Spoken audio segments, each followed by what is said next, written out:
Welcome to the Blanco Wellness Podcast. Thank you for being here. Take a breath, settle in, and let's start today with an honest question. What was the first thing you did this morning? Not the first thing you intended to do, not the first thing you would report if someone asked, the actual first thing. For most people, if they answer honestly, it was reaching for their phone. Before getting up, before a proper breath, before any conscious decision about how to begin the day, the hand moved toward the device and the mind was immediately elsewhere, in messages, in social media, in the news, in whatever the overnight accumulation of the world's activity had to offer. The day had not yet properly begun, and the attention was already dispersed across a dozen different directions, none of them the actual room, the actual morning, the actual life, directly in front of you. This is not a moral failing, and it is not a lack of discipline. It is the predictable result of living with devices that are designed, with considerable sophistication, to capture and hold attention.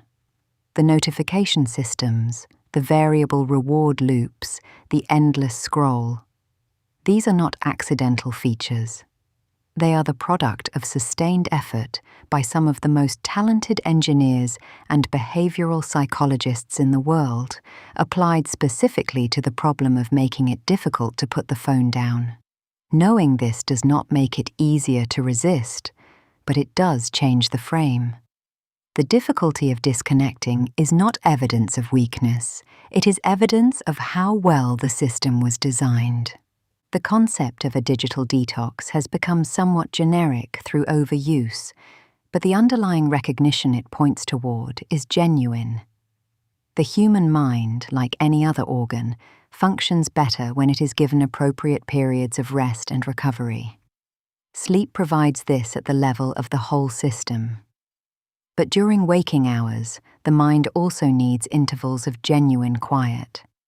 Periods without the continuous incoming stream of stimulation, reaction, and response that digital connectivity requires.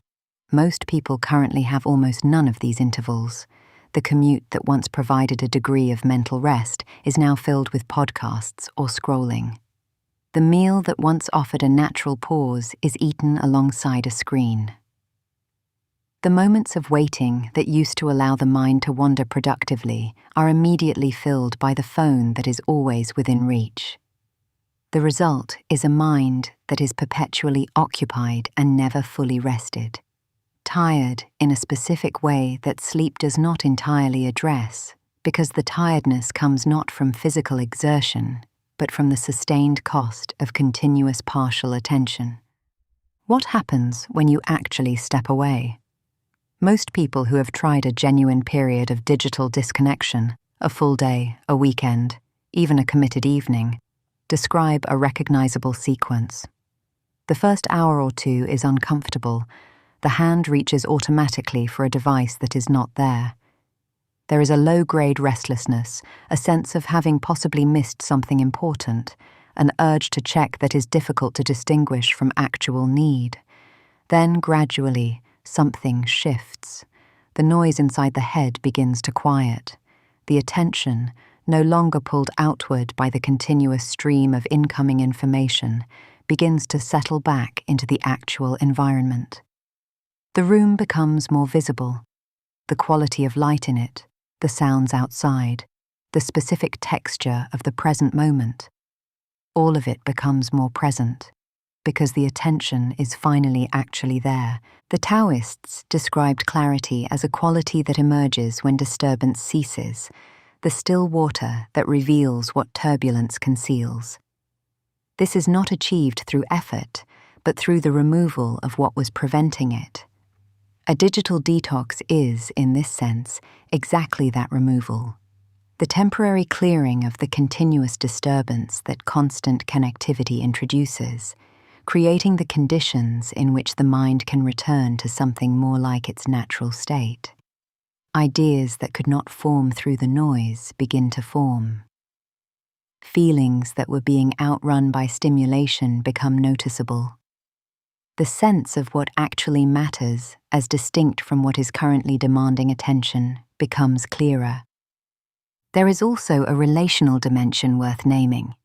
It is now entirely possible to spend an evening with someone you love while being almost entirely elsewhere.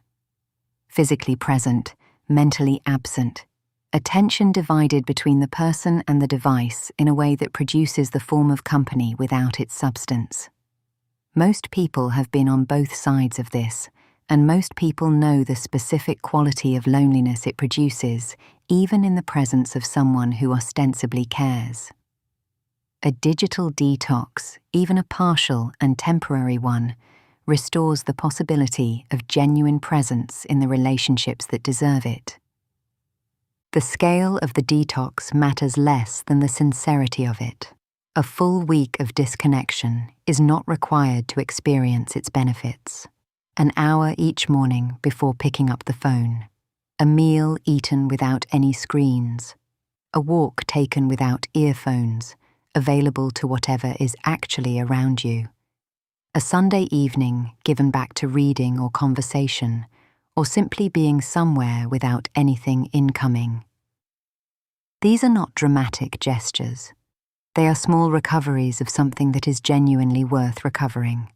The quality of your own attention, returned to the actual life you are living rather than perpetually claimed by the simulation of a life on a screen. As we close today, I want to leave you with something practical. Choose one window in the next week, an hour, an afternoon, a single morning, and give it to yourself without the phone. Notice what the discomfort feels like when it arrives, and notice what comes after it. Because on the other side of the reaching for the device that is no longer there is usually something worth finding, the particular quality of your own mind when it has been given enough space to actually be itself. The world will still be there when you return. Your life is happening now. Thank you for being here with me today. Until next time, be well.